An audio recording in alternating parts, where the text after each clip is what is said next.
Since few years I've really been interested in environmental issues, and then more specifically the things that go wrong or that are like pressing issues, not only in India but I think around the globe. And I've done a project before in India, so I knew Mumbai, and working like being there, I got like I saw these dumping grounds, and yeah, I got interested and wanting to know how such a big city, how the garbage disposal, how it worked, and especially like who are the people involved in this. And so I started researching, and yeah, eventually I started doing that series. But I just made it for myself. It was not for my PhD or like an assignment. It was pure out of my own interest. And then I think also that reflects in the work that it's just made like entirely the things that are like that I thought were interesting.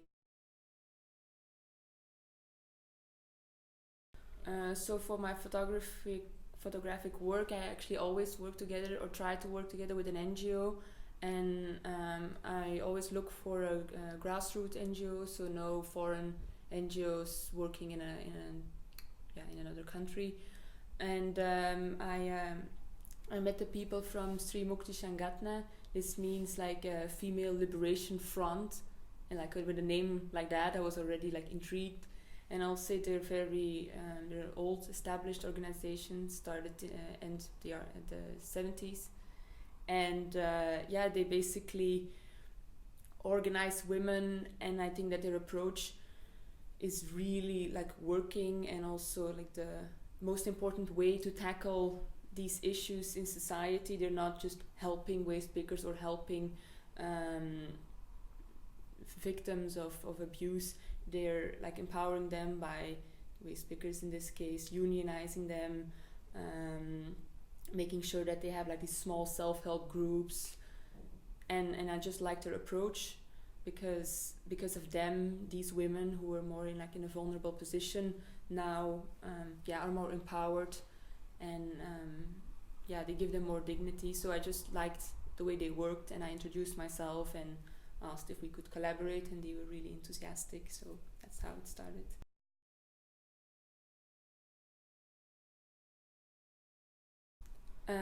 For my I think for my the work I do, it's always necessary to really like go in. For me, it wouldn't work just to like go somewhere, take photos, and then leave. And I think also that would reflect in the work, that you see it's always distant, and that there is no relationship or no trust with the people involved. So how did I go about it? I worked with the organization, and then they provided me with translators. But I worked with Sarika Nair, and we became good friends. She was a Indian student at university, and she did an internship, and then she translated for me, and we went all places together. So she became a very good friend, and like she also didn't have any experience with waste pickers or with anything, but she spoke obviously the language, and then we worked together. And that's also like in all my series I work like that, working with local people who like speak English and then local language, and go from there.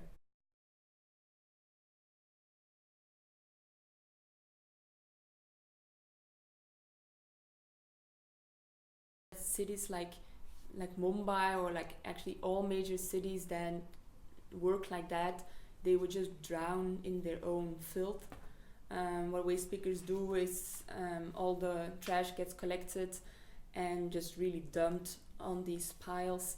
And I don't dare to say any like stats, but they recycle a huge amount of plastic, metal, and all like recyclable materials, and then they sell that to scrap dealers by the kilo.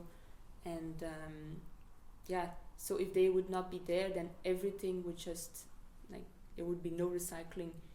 And so they're vital to a system like that, because here in Belgium we separate waste in our kitchen, but there everything goes together, and then in the end, people do that. So that's also what they said. One waste picker put it, we just want respect, we don't want your money or your help, but we want people to see that without us this city would just drown in its own waste, and we are vital for everyone, but we don't get the respect that would come with it actually.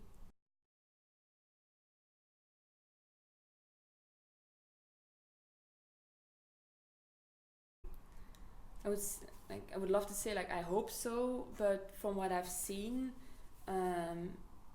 that indeed India, there's an increased awareness towards environmental issues, and there are some change things they change in law and in policy.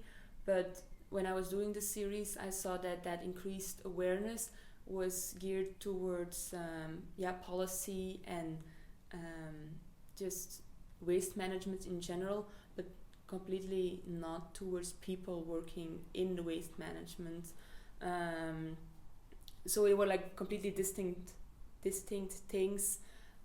It's not because the awareness goes up that people or the government gets more appreciation for the lower caste working there, and so I hope maybe that also changes. But when I was there,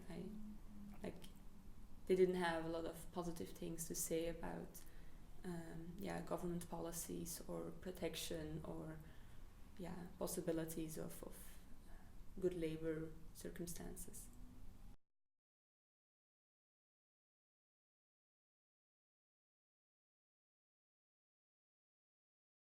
For me, I never want to come somewhere with that Barbie savior attitude of and also nobody's waiting for my pity or for my help, especially not very I come here to help you or I come here to change your lives with my photography, because first of all that's super naive, but what I do, I'm not saying that I just want to photograph and then I don't want to have my photographs with any goal, because that's not the case.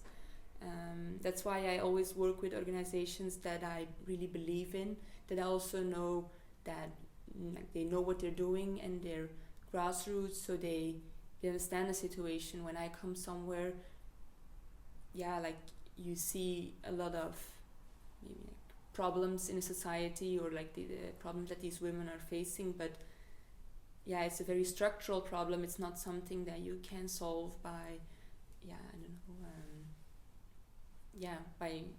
I don't even know how, by giving money or by doing something. No, that's why working with organizations that work towards policy and women's rights, that are people who can change the situation. And for me, I like to collaborate with them, but I never have an intention to go there and help myself.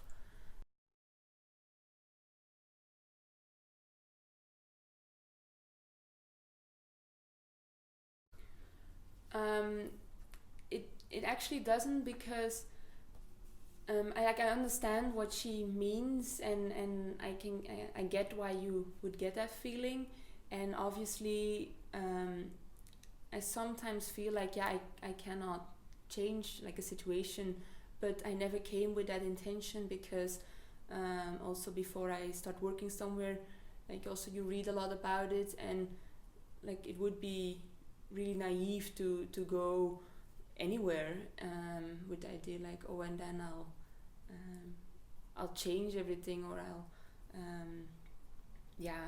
I'll really help the people that I work with fundamentally. So it's I don't feel useless, because my photos don't have it's not their purpose to bring justice. It's I'm a photographer, I'm a researcher, now I'm doing my PhD, so I think that intentions are different, and then I don't feel useless, or I don't feel out of place when I work on these issues.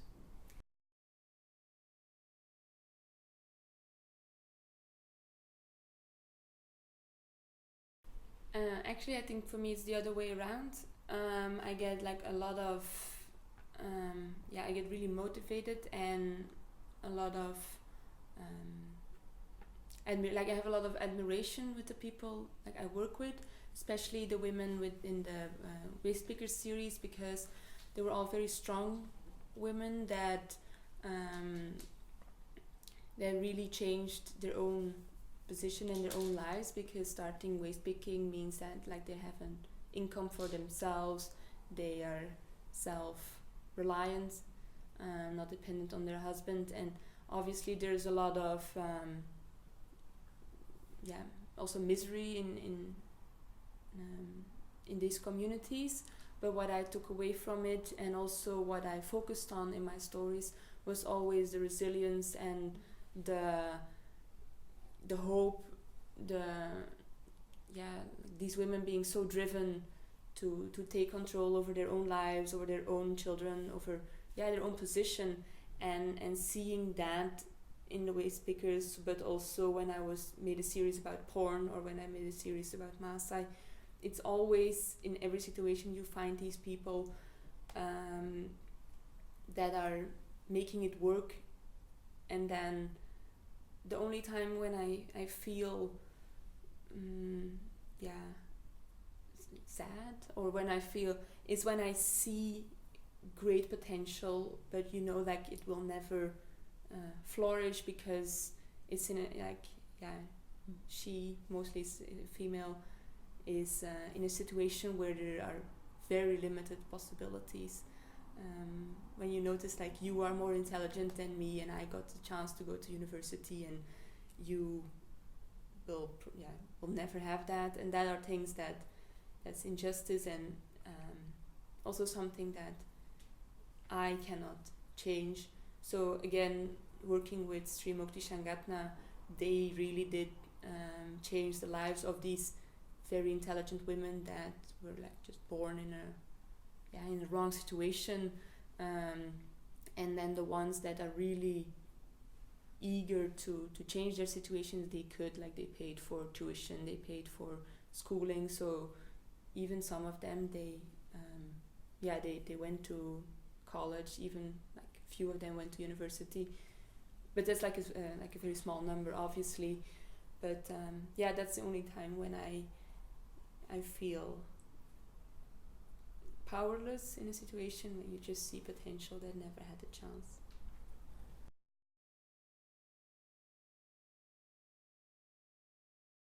Yeah, for sure. I'm always happy I'm a woman when I'm photographing, I think, in almost all situations. Yeah, because I gain trust very easily. It's also, I think, because of the way you approach a community or people, that you can get that trust. I'm not saying, obviously, as a man, if you approach people with respect, then they'll also give you access. But there's a slight difference, I think, because women open up more easily to other women than to men, especially about certain issues.